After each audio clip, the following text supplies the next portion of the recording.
For nearly 6 decades, the 5 families of organized crime had New York City in their grips. They were so powerful that they seemed untouchable. But by the 1980s, law enforcement had a new weapon at their disposal: wiretapping.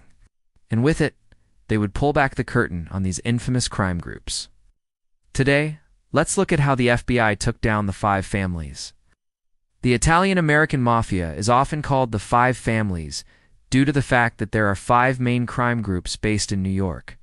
These families are the Bonanno, Colombo, Gambino, Genovese, and Lucchese crime families. It all started way back in the early 1900s, when Italian immigrants came over to the United States and quickly found that life was tough. The only way to get ahead was to join a gang. That's when the 5 families were born. As time went on, each family became more powerful than the last. By the 1920s, the 5 families had become so powerful that they could control the entire city of New York. They did pretty much whatever they wanted. Bootlegging, extortion, murder, gambling, and prostitution were just some of the crimes that these families were involved in. By the 1930s, these 5 crime families were very well established. They controlled most of the racketeering, extortion, gambling, and narcotics trafficking in the United States. At this time, there was no effective law enforcement. In fact, many police officers were actually part of the Mafia, so if you got hit with a Mickey Mouse operation, chances are the cops wouldn't do anything about it. It wasn't until after World War II that the government started to crack down on the Mafia. However, by this time, the 5 families had already made so much money that they were able to hire some of the best lawyers in the country. So even though the government tried their best, they weren't able to take down the 5 families. It wasn't until the 1980s that things started to change. This was because the government had a new weapon at their disposal: wiretapping. Wiretapping allowed law enforcement to listen in on conversations that the mobsters had. And what they heard was shocking. They heard the mobsters talking about all sorts of illegal activities, from murders to drug deals. This gave law enforcement the evidence they needed to finally start taking down the 5 families. One of the first major successes came in 1985 when the FBI was able to convict John Gotti of racketeering. This was a huge deal because Gotti was the boss of the Gambino crime family, and he was considered to be untouchable. But thanks to wiretapping, the FBI was able to get the evidence they needed to convict him. From there, the FBI went after the other bosses of the 5 families. One by one, they were all convicted of various crimes.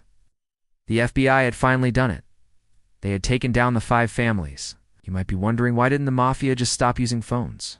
Well, that's not how the Mafia works. Phones were like the internet back then. People used them for business, personal matters, and everything else in between. They couldn't just stop using them because that would disrupt their everyday lives. Plus, they had already been using phones for years before wiretapping was invented, so they were used to using them. Wiretapping was a game changer for law enforcement. It allowed them to listen in on conversations that mobsters had, and they heard all sorts of illegal activities being discussed.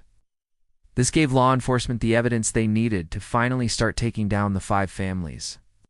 One of the first major successes came in 1985 when the FBI was able to convict John Gotti of racketeering. This was a huge deal because Gotti was the boss of the Gambino crime family, and he was considered to be untouchable. But thanks to wiretapping, the FBI was able to get the evidence they needed to convict him. The thing about wiretapping is that it's extremely difficult to detect. In fact, even today, we don't know if our phone calls are being wiretapped. This is because wiretapping technology has come a long way since the days of the Mafia. These days, it's extremely easy to tap into someone's phone line or intercept their internet connection.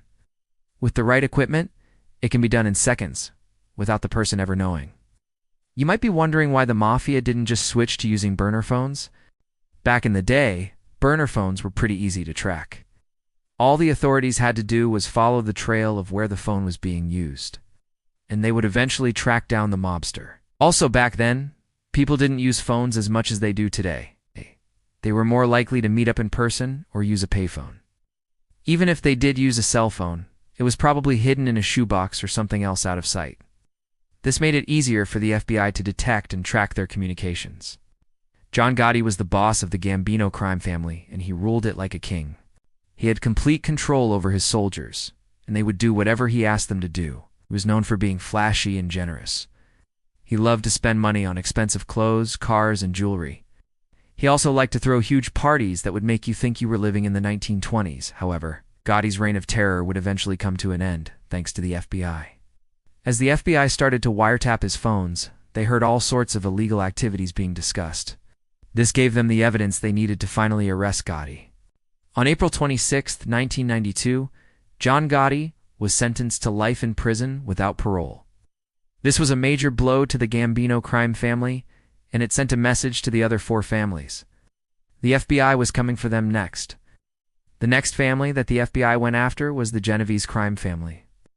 This family was headed by Anthony "Fat Tony" Salerno. Like Gotti, the FBI had been wiretapping his phones, and they had enough evidence to charge him with racketeering. On March 12, 1986, Salerno was found guilty and sentenced to 100 years in prison.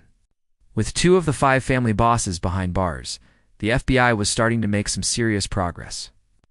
Next, the FBI went after the Lucchese crime family. This family was headed by Anthony Corallo. Again, the FBI had been wiretapping his phones and they had enough evidence to charge him with racketeering. On April 24, 1987, Carlucci was convicted and sentenced to 70 years in prison. With 3 of the 5 family bosses behind bars, the FBI was really starting to make some headway. Now they went after the Colombo crime family. This family was headed by Carmine Persico. Again, the FBI had been wiretapping his phones, and they had enough evidence to charge him with racketeering. On October 26, 1987, Persico was convicted and sentenced to 100 years in prison. With 4 of the 5 family bosses behind bars, the FBI was almost done. Only one family was left, the Bonanno crime family. This family was headed by Philip "Rusty" Rustelli. Once again, the FBI had been wiretapping his phones, and they had enough evidence to charge him with racketeering. On December 18, 1987, Rustelli was convicted and sentenced to 50 years in prison. There was only one problem. While all this was going on, the 5 families weren't sitting around twiddling their thumbs. They had launched a massive war against the government, had been bombing the homes and offices of the prosecutors and FBI agents who were working on their cases. They had also been killing any witnesses who could testify against them. The government was in a tough spot. They didn't want to give up now. At the same time, they had to protect the people who had given them the evidence that had taken down the 5 families. In the end, the government decided to take a page out of the Mafia's playbook. They went after the family's associates and made deals with some of the turncoats. This information was used to further dismantle the 5 families. The 5 families were officially done. Over the years, many of the mobsters who were arrested and convicted have been released from prison. But that doesn't mean that they're done. The Mafia is still around today, but it's nothing like it was in the past. The 5 families are just a shell of their former selves. They're not nearly as powerful or wealthy as they once were, but they're still dangerous. In recent years, the Mafia has gotten back into the gambling and loan sharking businesses. They're also still involved in a lot of white-collar crime. But their days of running the streets of New York are over. It may seem like the FBI won in the end, but that's not really true. Sure, they took down the 5 families and put their bosses in prison, but they never really stopped the Mafia. The 5 families may be gone, but the Mafia is still around today. If you enjoyed this video, then check out another one of my videos on the secret weapon that took down Al Capone. Until then, I'll see you guys on the next one.